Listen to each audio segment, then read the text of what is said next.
Mesdames, Messieurs, fidèles téléspectateurs de MCRTV NF, merci de nous rejoindre pour l'interview, cette unité des programmes de notre chaîne. Aujourd'hui, comme invité, nous recevons M. Anatole Limbongo Ngoka. Bien cher invité, bonsoir. Bonsoir, monsieur le journaliste. Je suis très heureux d'être avec vous à MCR TV. Pour moi, c'est la première fois. En tout cas, je salue tous les téléspectateurs de Pointe-Noire. Alors, nous précisons que M.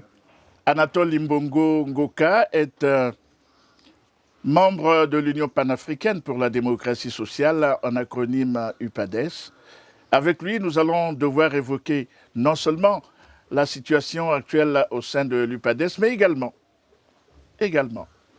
sa vision de l'élection présidentielle de 2026. Ceci étant, j'y arrive, nous allons devoir briser la glace avec cette question d'échauffement. Quelle est votre perception de la chose publique, la res publica? Bon, la chose publique, c'est un bien commun qui n'appartient pas à quelqu'un, qui appartient à tous les Congolais. Et donc, nous devons, chacun, là où nous sommes, respecter ce bien public, ne pas en faire une propriété privée. Telle est ma philosophie du bien commun.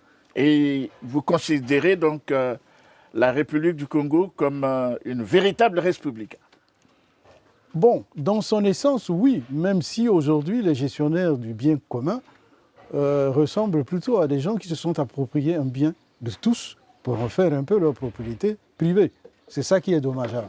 En tout cas, c'est votre point de vue que nous respectons. Nous allons devoir recentrer notre propos sur le thème du jour, votre situation actuelle au niveau de l'UPADES et bien entendu votre prémonition de l'élection présidentielle de 2026. Alors, dites-nous quelle est actuellement la situation au niveau de l'Union panafricaine pour la démocratie sociale. On entend à travers l'actualité beaucoup de dissensions. Quelle est la situation actuelle? Bon, dissension, c'est beaucoup dire. Aujourd'hui, le dernier congrès de l'UPADES date de 2013.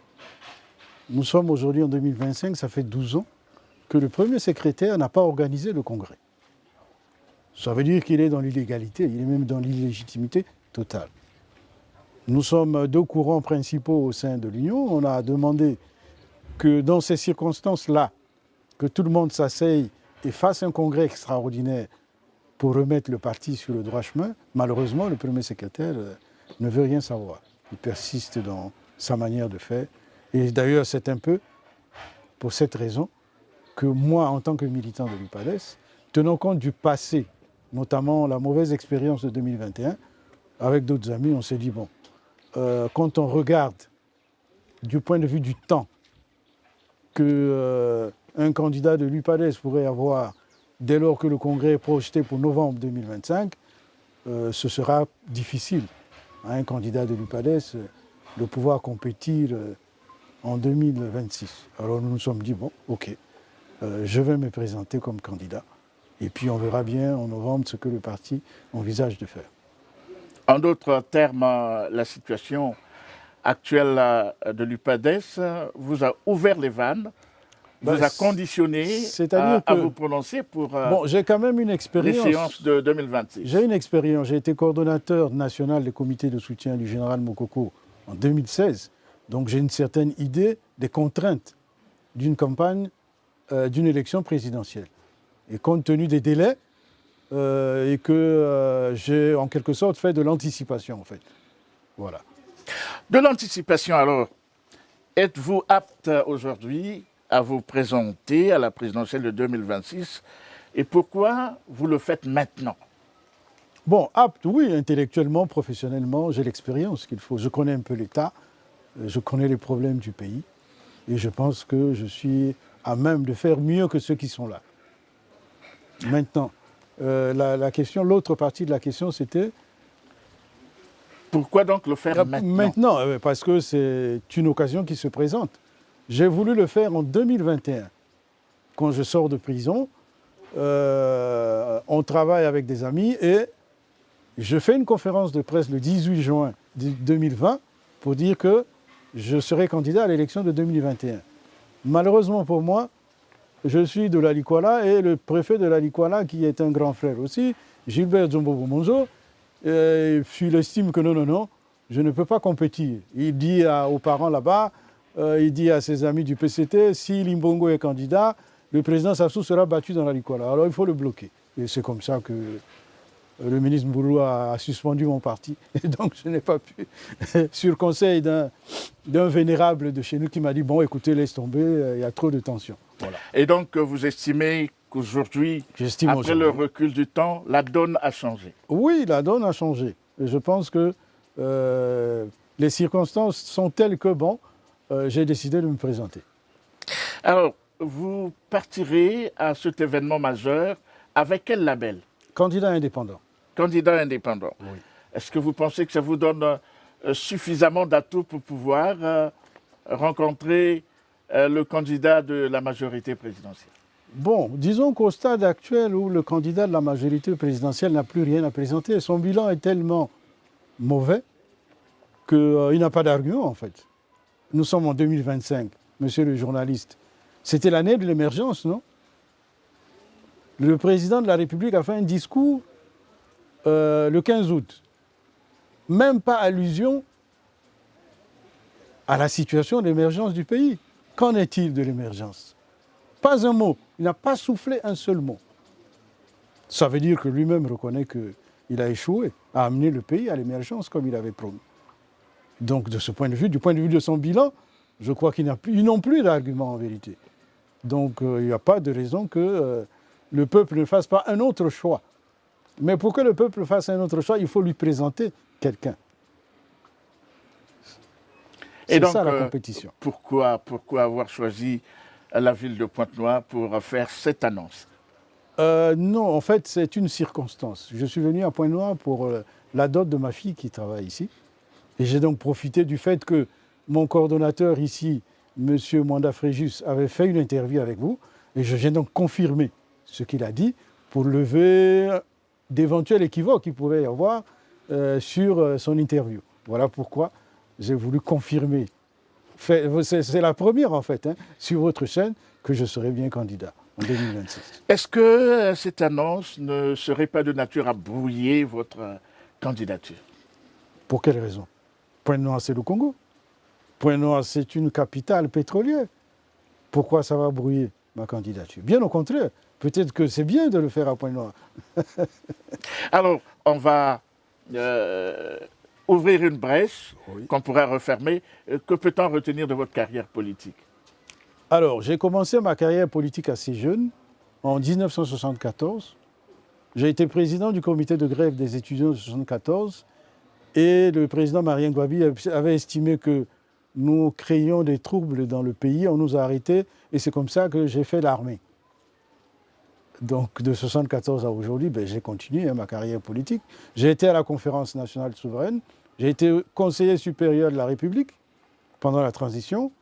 J'ai eu un mandat dans l'Alikwala de 2002 à 2007. Et puis j'ai été élu en 2014 président de la Confédération africaine des travailleurs croyants, CATC, le syndicat de Gilbert Pongo et de Biaoula. Et puis en 2016, j'ai été le coordonnateur national des comités de soutien du général Mokoko. Alors, est-ce qu'on peut estimer aujourd'hui que vous avez suffisamment de compétences et donc de leadership pour pouvoir oser ce défi de 2026? J'en suis convaincu. Si je n'étais pas convaincu, je n'allais pas annoncer du tout ma candidature. J'en suis convaincu. Alors, il y a peu, le ministre de l'Intérieur et de la Décentralisation a signé une note mettant en évidence quelques dates pour annoncer ainsi l'ordre de marche de l'élection présidentielle de 2026. Il s'agit naturellement du 1er septembre au 30 octobre, la révision des listes électorales, mais également le 22 mars 2026 pour l'élection présidentielle. Alors rapidement, un commentaire de Bon, je ne ferai pas de commentaires, c'est le travail normal d'une administration qui prépare les élections. Tout ce que je peux dire, c'est demander au peuple d'aller s'inscrire massivement sur les listes électorales. Parce que la première tâche, ou bien le premier travail pour nous qui voulons le changement, c'est de s'inscrire sur les listes électorales. De ne pas refuser d'aller au vote. Il faut aller au vote. Et il faut aller massivement au vote si on veut changer la donne. Rester à la maison ne permettra pas de changer la donne. Alors justement, la petite expérience aidant, on a la noble impression que les citoyens sont dubitatifs, ils hésitent généralement à aller se faire inscrire sur les listes. C'est vrai que les citoyens sont déçus pour deux raisons. Déçus par la classe politique et circonspects dans le fait que le pouvoir ne fait que tricher quand il y a des élections. On l'a vu en 2016, Mokoko et Okombi sont à la maison d'arrêt. On l'a vu en 2021, Parfait est décédé malheureusement. Et puis ils se disent que en 2026, il va faire la même chose. Mais il ne faut pas laisser un boulevard à quelqu'un qui est vomi par le peuple. Il faut y aller. Maintenant, le principe, c'est de dire que si cette fois-ci il triche, mobilisons-nous pour empêcher la tricherie. Je crois que c'est tout ce qu'on peut dire. Justement, en parlant de tricherie ou de fraude, souvent on constate qu'en Afrique, d'une manière générale, et chez nous de manière particulière, chaque fois qu'on tend vers les élections, il y a toujours des zones d'ombre. Est-ce que ceci est lié à la mauvaise maîtrise ou au manque de maîtrise, disons-le simplement, du corps électoral? Non, ce n'est pas un problème technique. C'est un problème de choix. Nos compatriotes du PCT, le président Denis Sassou Nguesso et son système PCT ont choisi la devise qui consiste à dire on n'organise pas les élections pour les perdre. Dès lors que vous avez ce paramètre comme base, toutes les élections seront faussées. Parce que pour vous, il n'est pas question d'accepter le verdict des urnes. Est-ce que ce n'est pas une évidence? On ne va pas compétir pour dire d'entrée de jeu que j'ai perdu. Ben non, on ne dit pas qu'on a perdu. Mais quand on a perdu, on dit qu'on a perdu. Puisque dans notre pays, en 92, quand même, nous avons organisé une élection démocratique. Celui qui a gagné, il a gagné. Pourquoi ne pas avoir perpétué cette ouverture qu'il y a eu en 92? Mais c'est le choix. C'est-à-dire, c'est la vision qu'on a du pouvoir politique. C'est pour ça que je vous disais, certains de nos compatriotes pensent que le pays, c'est leur bien privé. Vous voyez ce qu'on fait de l'argent du pétrole. On nous a donné un chiffre sur les réserves des générations futures, 14 000 milliards qui ont disparu, sans aucune explication. Vous voyez bien la situation dans laquelle... Donc ce n'est pas une question technique, mais plutôt c'est un choix d'une modalité politique. On dit on n'organise pas les élections pour les perdre. C'est un peu le système de tous les dictateurs. Staline disait, ce n'est pas ceux qui votent qui comptent, mais c'est ceux qui proclament les résultats. Et malheureusement, c'est un peu la règle chez nos compatriotes du PCT et de son président. Est-ce que M. Limbongo Ngoka peut affirmer aujourd'hui qu'il est en phase avec les besoins des Congolais? Évidemment, la situation est... Regardez Pointe-Noire, capitale pétrolière. Comment peut-on accepter que pendant des années, la capitale du pétrole soit ce qu'elle est aujourd'hui? Mais Dubaï, c'est une ville du pétrole. Dubaï a été bâti sur le pétrole. Vous voyez? Mais c'est possible de changer Pointe-Noire. Je regardais, le budget du conseil départemental de Pointe-Noire, c'est 22 milliards. C'est ridicule, compte tenu des besoins qu'il y a dans la ville. Si demain je suis élu, je suis capable, dès le budget 2026-2027 de la ville de Pointe-Noire, d'arriver à un budget d'à peu près 180 milliards, en application d'un mécanisme de participation des bénéfices. C'est tout à fait possible de faire que Pointe-Noire puisse disposer d'un budget d'environ 180 milliards. Pourquoi on ne le fait pas? Est-ce que ce n'est pas une utopie de votre part? Ce n'est pas une utopie. On a la nette impression qu'avant d'arriver au pouvoir, tous les politiques parlent du peuple, mais quand ils y arrivent, ils ne font pas malheureusement ce que le peuple veut. Bon, c'est vrai que c'est la mauvaise expérience que nous avons. Mais vous savez, ce sont des petites choses. C'est un petit calcul arithmétique. Je prends un chiffre du pétrole en 2024. 105 millions de dollars, de tonnes, disons. Mais si on applique un mécanisme, c'est-à-dire que dans une zone de production, il est tout à fait normal que la zone de production puisse bénéficier d'un peu plus que les autres. À ce moment, si je dis, je mets 10% pour Pointe-Noire, donc ça fait à peu près 1 million et quelques, quand tu fais le petit calcul arithmétique, 60 dollars le baril, multiplié par 500 francs CFA le dollar, on arrive facilement à un budget de l'ordre de 160 milliards. Ce n'est pas compliqué, c'est applicable, c'est faisable. C'est simplement la volonté de le faire qui manque. Pourquoi laisser une ville comme Pointe-Noire, ne pas l'amener, peut-être pas comme Dubaï, mais au moins ça ressemble à une ville qu'on produit du pétrole, il y a des revenus, et donc on peut l'améliorer. Quelle réponse donneriez-vous à nos téléspectateurs sur votre personnalité?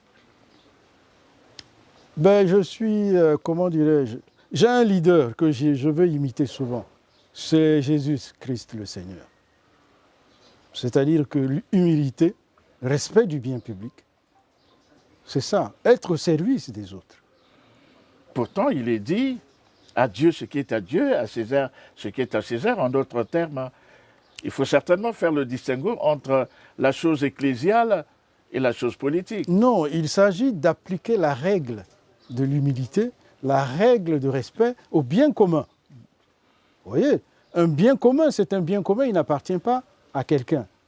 Donc il faut le gérer comme un bien de tous. Et donc vous empruntez l'image de Jésus-Christ pour évoquer la bonne gestion de la chose. Mais parce qu'il a montré comment un leader peut être au service des autres, jusqu'à donner sa vie, mais sans avoir un gain particulier. Jésus est mort, il n'a pas laissé de maison, il n'a pas laissé de... Regardez Mandela. Mandela, il est arrivé, il a fait 27 ans de prison, il y a eu la transition, il a fait un mandat, il a dit, bon, ok, j'ai accompli ma mission, c'est terminé. Donc, ce n'est pas seulement Jésus, Mandela, c'est un exemple vivant. Pourquoi nos dirigeants ne peuvent pas le faire? Pourquoi? Mais c'est parce que la vision, la conception que l'on a du bien commun est totalement patrimoniale, en fait. Alors, en vous suivant tout au long de cette interview, nous avons la nette impression que vous êtes conscient du fait qu'il nous reste peu de temps pour aller vers l'élection présidentielle. Est-ce que vous estimez aujourd'hui que les conditions sont remplies pour que cette élection soit crédible, transparente? Non, quand on est dans le combat, quand on est dans la lutte, on ne se pose pas des questions de savoir si un dictateur va faire des choses selon les normes que nous voulons. On va à la bataille et on se prépare pour affronter les conditions qui sont... Mais nous l'avons essayé en 2016, n'est-ce pas? Le président Sassou à Pointe-Noire a été battu, lamentablement. Ça veut dire que c'est possible. Mais qui a fait le fichier électoral? C'est bien le PCT, n'est-ce pas? Le corps électoral a été déterminé. Mais dès lors que la population de Pointe-Noire a dit « nous allons voter celui que nous voulons », il a défendu ce vote, ben, le résultat, ils ont été obligés de le proclamer. Même, vous avez constaté qu'il y a même un petit décalage pour annoncer le résultat de Pointe-Noire.